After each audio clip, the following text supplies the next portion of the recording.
Welcome to the Cinepals. My name is Greg, and along with me is my co-host, Alan. Always co-host. I'm always the co-host? Yes, okay. Definitely. I am the host. You're the host. You are the co-host. Good. Glad we've established that. Absolutely. Today we will be talking a little bit about the film Prisoners.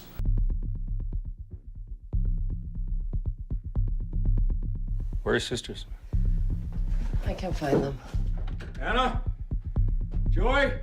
Wait, I checked the entire house. They're not here. Dad, there was this RV, and they were playing on it. We thought there was someone inside. You wait here. Let me go. I couldn't find them! Detective Loki. Do you have children, detective? I'm gonna find your daughter. Show me your hands right now! Huh? You put those girls somewhere, Alex. No. I know you put those girls somewhere. He stays in custody until my daughter's found, right? We have a 48-hour hold on. It ends tomorrow unless we bring charges. Let's talk about this movie. Yeah, that's This movie involves. Can I just stop right there? prisoners. Oh. That was the most efficient introduction of all time. All right. You're welcome, Okay. everyone. All right. Go ahead. No, I think you should pat yourself on the back. somewhere. Yeah? All right. Well, I think it was concise, efficient, got to the point, Yes. and made all the information that anyone needed readily apparent. Except for the full name of the director. Yeah. Well, you're gonna criticize me right now?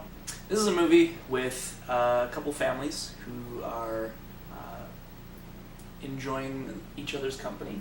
Thanksgiving. Yes, Thanksgiving. That's right.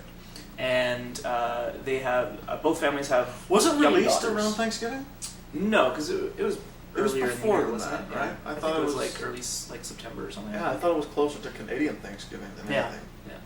This is not a I don't good think. Thanksgiving. Yeah, I don't think they were trying to market it as a like. No, it just Thanksgiving begins film. on Thanksgiving. I wouldn't market it as a Like- Thanksgiving film either. Bring the whole family down and watch this father try to find his missing daughter. Happy Thanksgiving. Happy Thanksgiving. Anna, wait until we're invited. Oh, for God's sake, Keller, get the hell in here. Yeah, so essentially, daughters get kidnapped from the two families. They find what they think to be the prime suspect, but he gets. They have no way to convict him. They have no evidence or anything like that, so he's kind of let go. Hugh Jackman's character, one of the fathers, doesn't like that.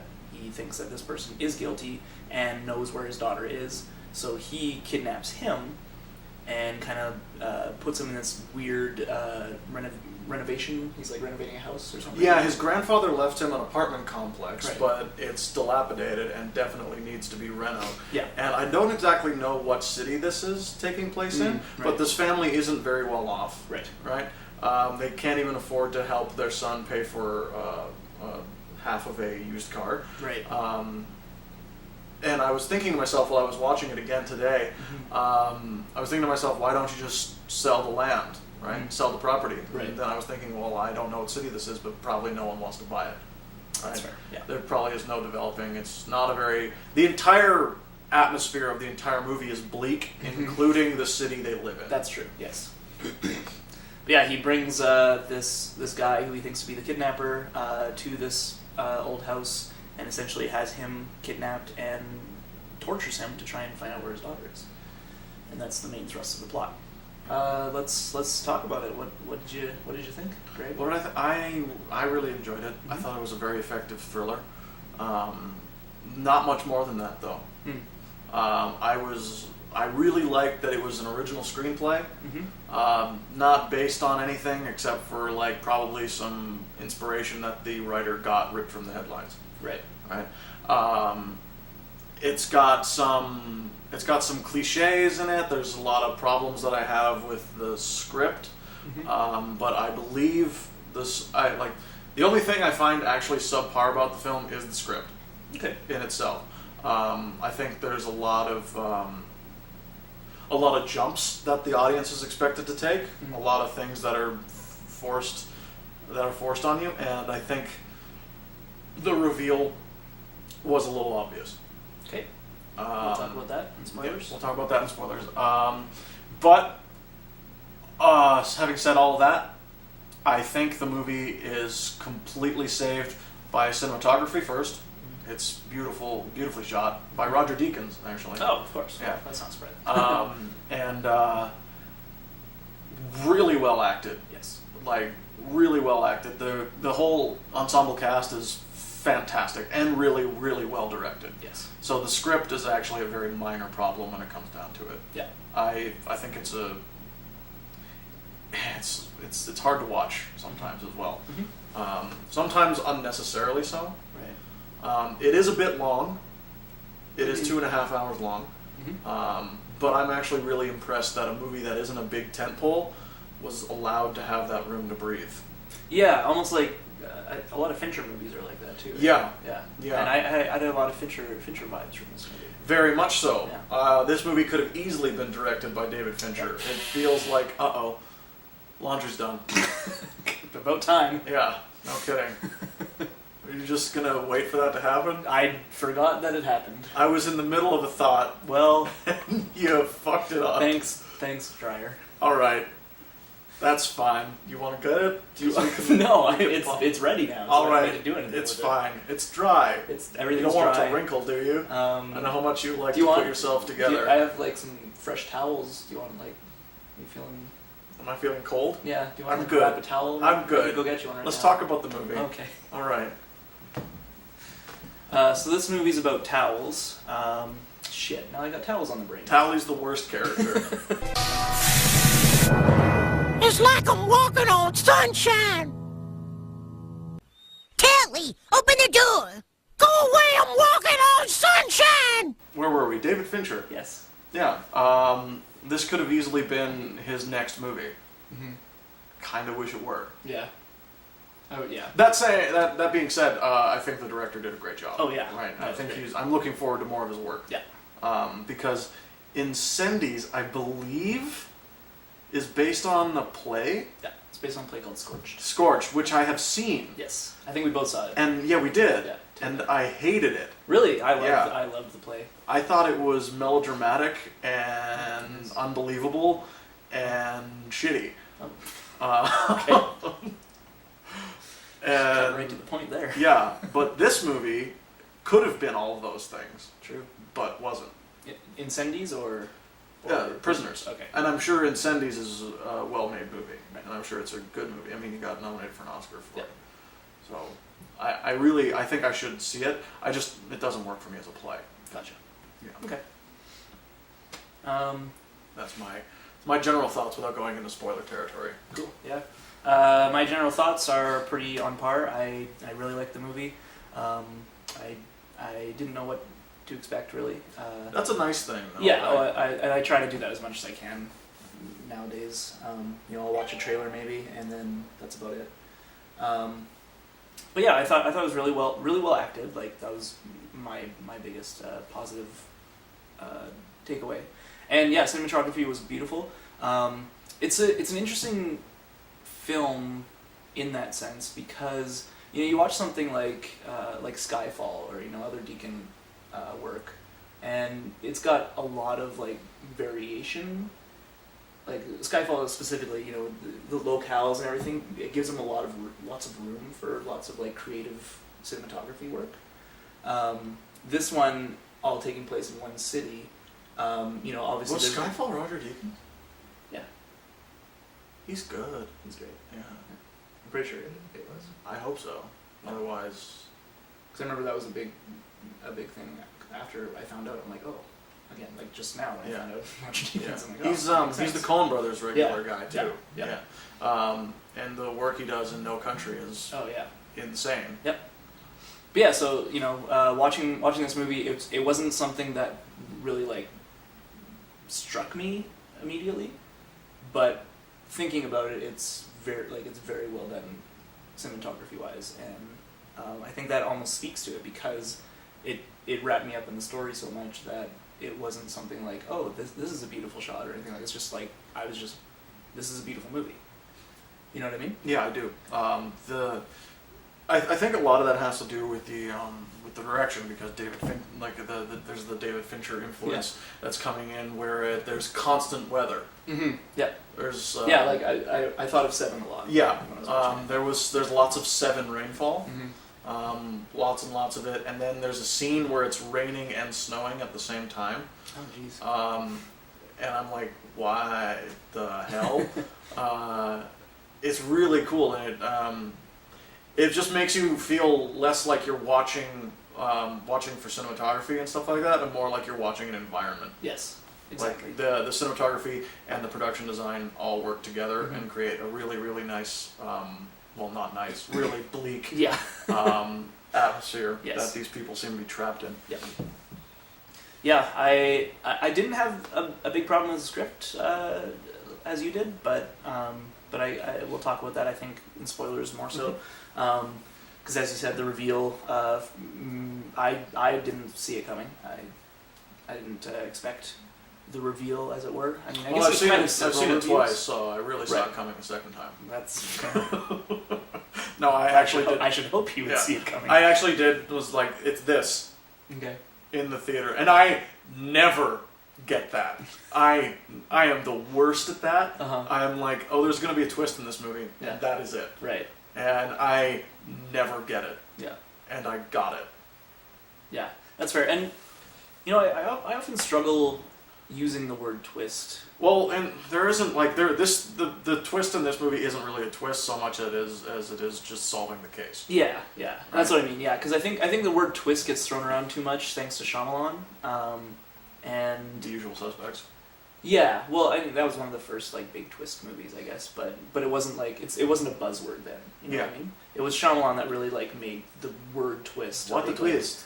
A big like buzzword of like, oh, a new Shyamalan movie. What's the twist going to be? You know, because like that was his thing, and yeah, I feel like a twist is only really a twist when it fundamentally changes the entire movie preceding it. You know what I mean? So like Usual Suspects, spoiler alert, completely changes the entire movie because you now know that Kevin Spacey was the big bad the whole time. Kaiser Soze. Yes, Verbal Kint doesn't exist. that's right. All right.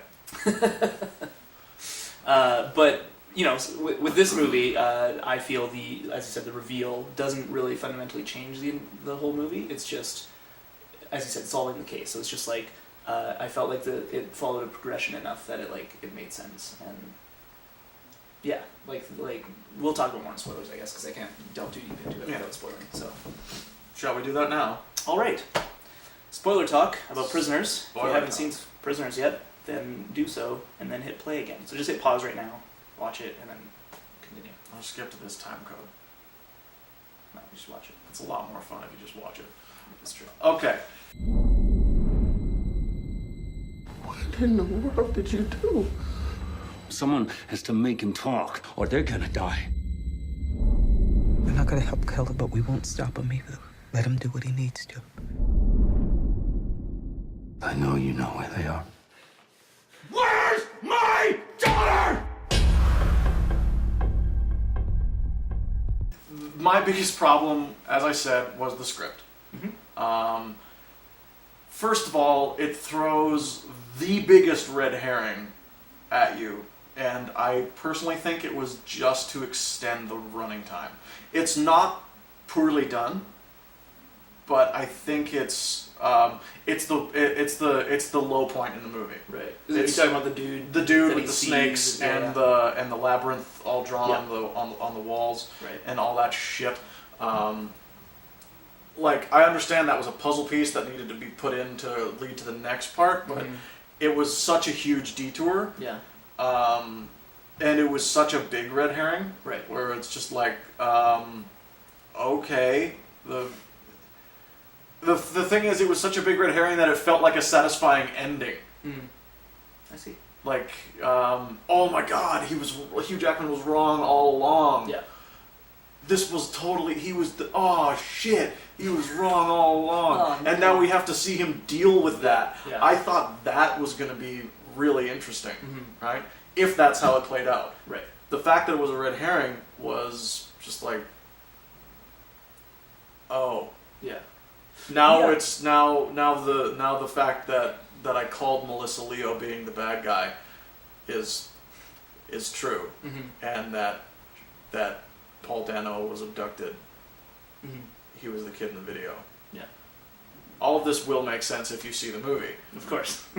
Yeah. See, I see what you're saying about the detour. I guess for me it was I found it interesting because it was like a dramatic irony kind of thing where we know that Jake Gyllenhaal is now pursuing this suspect, and everything seems to point towards it, being like, oh, he probably is the guy who did it. They find the bloody clothes, all this stuff, and then Hugh Jackman, meanwhile, is still torturing Paul Dano, and so like for me, it's like, stop, Hugh Jackman, no, you got it wrong. This is gonna destroy you emotionally and hurt your soul forever. And then he comes in and gets it, finds the bloody clothes and stuff, shows the bloody clothes, to Hugh Jackman, and then he's like, okay, so it seems like maybe this guy was the guy who did it, but then he's like, you know what, I'm pretty sure that Paul Dano's still a part of it, so I'm going to keep going with torturing him. So, I don't know, I didn't find it as much of a bad detour as you, I guess. It wasn't bad. Mm-hmm. I just felt it was unnecessary. Okay. Like, also, the whistle. Yeah. At the end. Yeah. Like the very, very end. The very, very end, and Jake Gyllenhaal turns. It's like, oh, they're gonna rescue him now. Yeah. He'll go to jail. Yeah, that felt a little hollow to me. Okay, I kind of like that ending. Like, I did too. Like, I liked it, but when I was like, would I have preferred it if they just basically I wanted everything bad to happen in this movie, because that's what the atmosphere got me feeling. Okay. Like, it got me feeling that everything bad was going to happen. You know what it really reminded me of? A movie that I hated when I first watched it because everything bad possibly happened. But upon review, I realized it's a really great movie. What's that? It's very similar to this one, The Pledge. Oh, I haven't seen it. With Jack Nicholson. Okay. Yeah, it's a Sean Penn movie. He directed it. Oh. And it's just this, like, Jack Nicholson is this cop, his last case. It feels really, really stereotypical and really, really cliche. And because it is at the very beginning, he's like, I make a pledge, I'm going to solve this case. And they have their guy who they think is the right guy. Spoilers for The Pledge. They have their guy who they think is the right guy. It's Benicio del Toro. He goes nuts, shoots himself, much in the manner that the guy... The red herring guy shoots himself. In police custody, too. How does this keep happening? Right? Get your shit together, please. Yeah. Like, don't bring live guns into interrogation. You don't need them. Tasers. No. Tasers at most. So, in The Pledge, he makes this pledge because he doesn't believe that Benicio del Toro was their man, and he tries to find them, but the movie follows him for decades afterwards, right? And he finally gets, because the trail's cold, and 15 years after he's retired, he's bought himself a gas station, and he finally feels like he might... This guy comes by in, a station wagon, right? And he thinks that this might be the guy that he's been looking for, who killed this kid so long ago. And so he uses his friend's kid to lure this guy, and it's just the worst because there's no payoff. Instead, his friend finds out that he's using her kid to lure this possible murderer in, and the murderer never shows up. Instead, he drives by a flaming car wreck on the side of the highway, and it was the murderer's car. Right. We think was the murderer's car. There's no payoff in the movie. There's none. I guess I kind of felt like I wished it would take a risk like that, because the movie has a happy ending. Right. So, if you haven't seen The Pledge, I feel like I have now. Yeah. Boom! Tackles the guy off the motorcycle. Dude's like, "You're dead, bro!" Comes at him. Swayze ducks. Scissor kick. The guy has Swayze's head, and he says, "I used to guys like you in prison." By the looks of this guy, this is not consensual sex we're talking about. But yeah, sorry. So you mean Prisoners has a happy ending? Prisoners has a happy ending. And I wish it kind of didn't. Yeah, because everything was leading up to it not. Yeah, I mean, yeah, it's the race to the hospital. It's mostly happy. I mean, Hugh Jackman is gonna go to jail and maybe his leg has to be amputated because of the bullet wound that's been sitting there for days. Who knows? It might have gone in. He's not gonna have a great life, but at the same time, I guess he got what he wanted. He got his daughter back. Yeah. Or at least his daughter's safe. Yeah. And although, there's still because as you find out, Paul Dano was more or less a patsy. Like, he's emotionally damaged, and would he go to jail though? Like, would any jury really convict him? Probably for a very long time. I don't think he'd go to jail for a long time. You know what I mean? Yeah. Like, I don't think I think he'd go to jail for sure, because he still kidnapped and tortured an innocent man. Not innocent though. I guess that would be the issue, right? Yeah. Like he's pretty fucked up mentally, and Yeah. he didn't, at least according to Melissa Leo, he didn't know that she was going to kidnap him. Yeah. Right. That's true. He just picked him up to in play in the thing, yeah. And so I feel like they would see him as a mentally disturbed kind of, like, Melissa Leo is the true perpetrator. And she's she dead. used other Paul Dano as like a patsy, right? And he had no kind of way of deeming right and wrong, kind of thing. Does that make sense? I don't know. I don't know the judicial system well enough. I don't see him getting convicted for very long. Yeah. Like, I don't even see it going to trial. Right. Like, I see, like, maybe his leg gets cut off, Yeah. and, like, maybe that's enough. Yeah, it's tough to say. He would go to trial for maybe causing this poor guy mental anguish, yeah. But even then, he wouldn't be a reliable witness.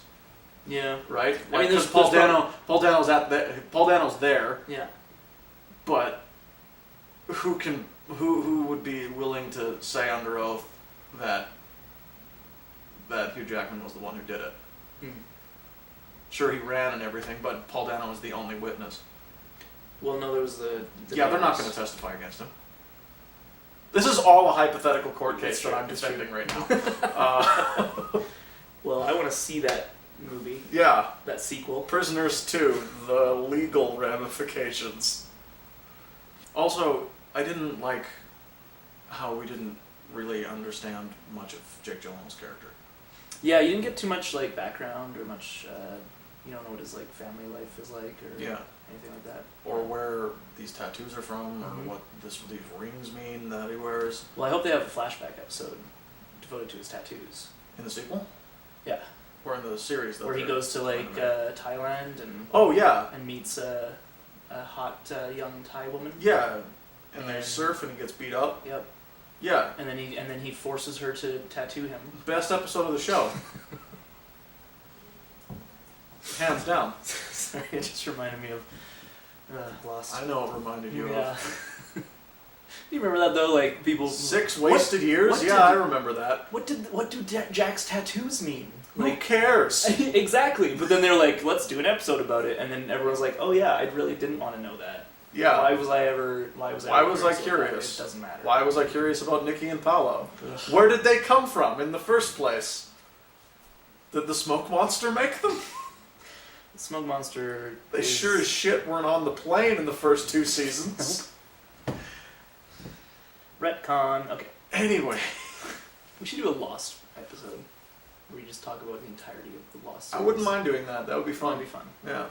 I'll keep that in the back of my brain. Okay. That boy has never been in trouble, not a day in his life. Well, this thing's clean. I'd start looking in the woods by the rest stop. The police said they're letting him go today. What you doing? Tony! Oh, no!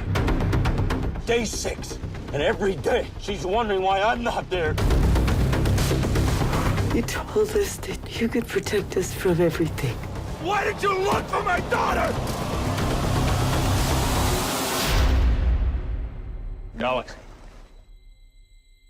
I think my standout scene in this film was when... So, Hugh Jackman has this guy tied up in this dingy bathroom. He's got a bag over his head. He's all bloody from being tortured. He shows his neighbor. This is what I've been doing with my time. This is me trying to find our This daughters. is my new hobby. Yeah, and he's all like, Jesus Christ, dude. This is insane. You're crazy? I want my daughter back also, but this is crazy. He tells his wife comes to the place, she's like, I just want to see him, I just want to talk to him. I just want to, like, you know, figure this out. Because she's heartbroken. She, you know, her daughter's missing. She wants answers just as much as Hugh Jackman does, but she tries a different approach. And she, you know, she just kind of talks to him for a bit, you know, and from her eyes sees some empathy, and for some reason, which not sure I 100% understand, but that's why I liked it. She takes the handcuffs off, and you know, thinking like this will make him trust me. We're on the same page now. So you did get it. Find my fault. Because that's why. Okay. Well, that's exactly it. Good. What else would it be? I want to set him free. Delirium? I don't know. She might have... No, stick with your first answer. They were good. Good. So anyways, she sets him free, and immediately he, you know, shoves her away, smashes a window, grabs a broken shard of glass as a weapon, and is ready to, like, fight his way free. And I love this scene for a bunch of reasons. Got to see a different side of these grieving parents. You know, Terrence Howard, right? Mm-hmm. Yeah, Terrence Howard's wife is, you know, just so desperate, so just like, I just want to know, like, I want to know what happened. Because in this case, you know, these kind of things, there's most likely, at this point, I think it was, what, 6 days or so they were at? Around that time, they maybe? would probably be dead at this point. Yeah, that's kind of, that's what they say, as it were, where if they've been missing for this long, they've probably been killed. So, I feel that's where kind of the wife was at, you know, where she's just like, I am pretty sure they're gone, but I want closure, essentially. So she takes this approach to free him. And what I liked is his immediate reaction, his like survival instinct kicks in, right?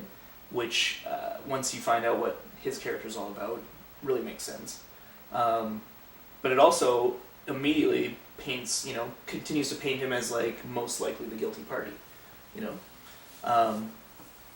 which is something we didn't really talk about, but I really liked that aspect of his character, how he's this like quiet, timid guy, but there's like brief little moments in the film where you as an audience member, unless you're a really smart Greg, are like, yes, it makes sense. This is the guy who did it. Like, why would it be anything else? So there's like the moment where he whispers to Hugh Jackman, you know, they only cried when I left them, or whatever. There's this moment where he tries to escape. And actually briefly I thought too that he was gonna like kill himself with the glass shard. I wasn't sure about that either. But yeah, I thought it was a really affecting scene.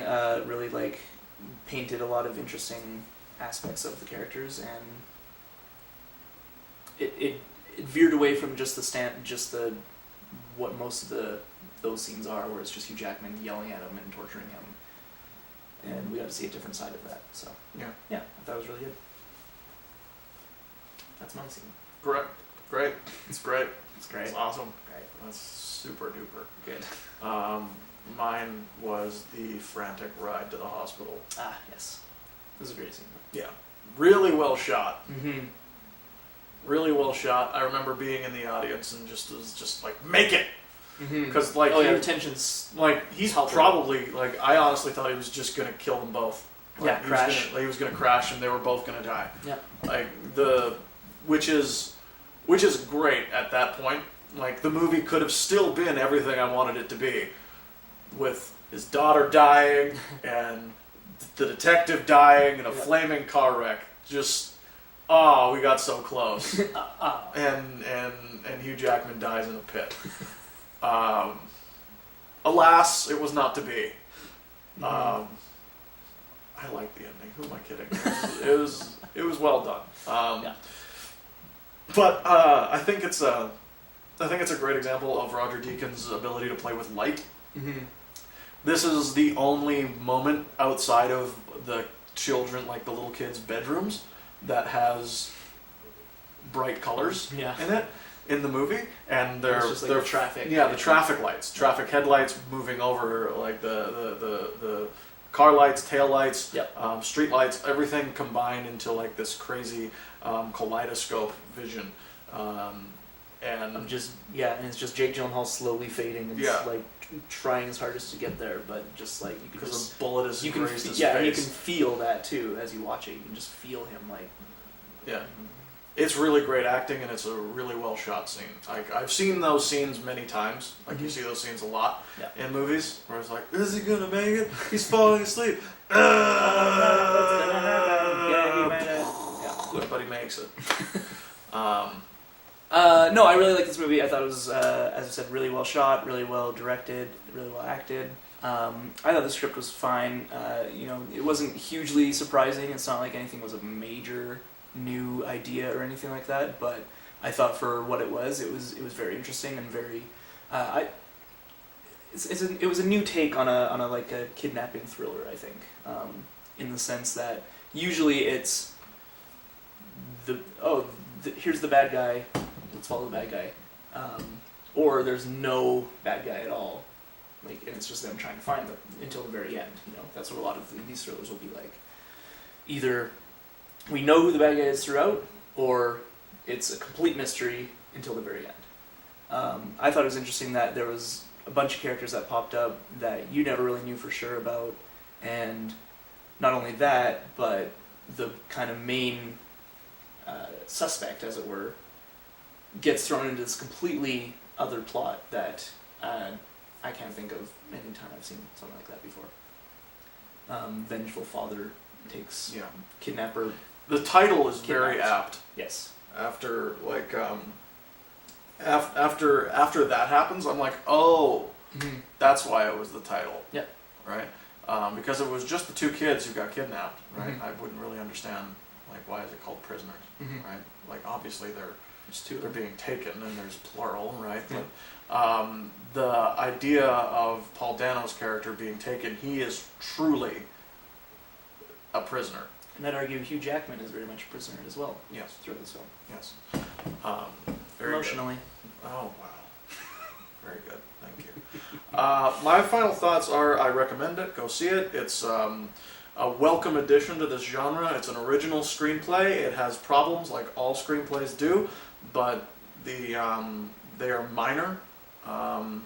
They are absolutely forgivable problems because they are used to tell the story, and they are also used to enhance character. Right. So they are completely forgivable, and also if there's a problem that isn't well handled, it's well acted.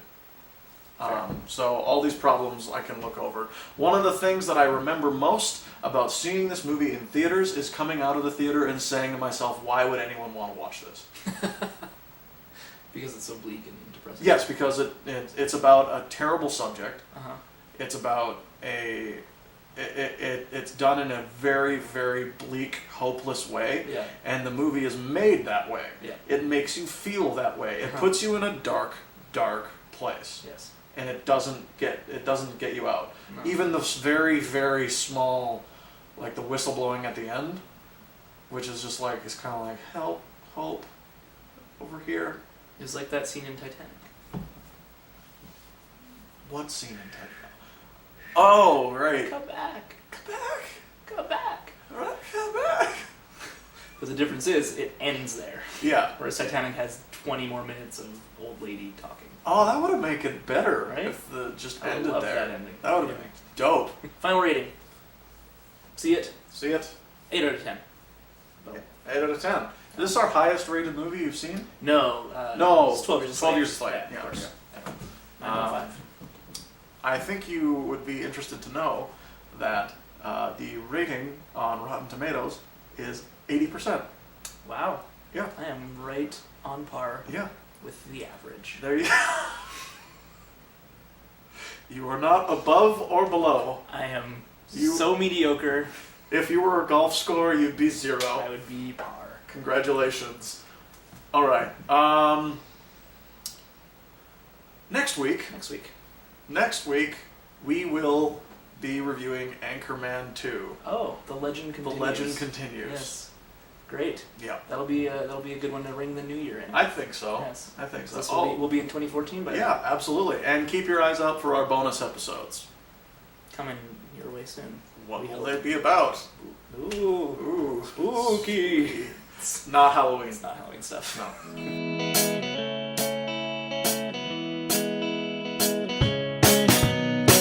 We'll grab the wine and take it to the basement. It's been a bloody long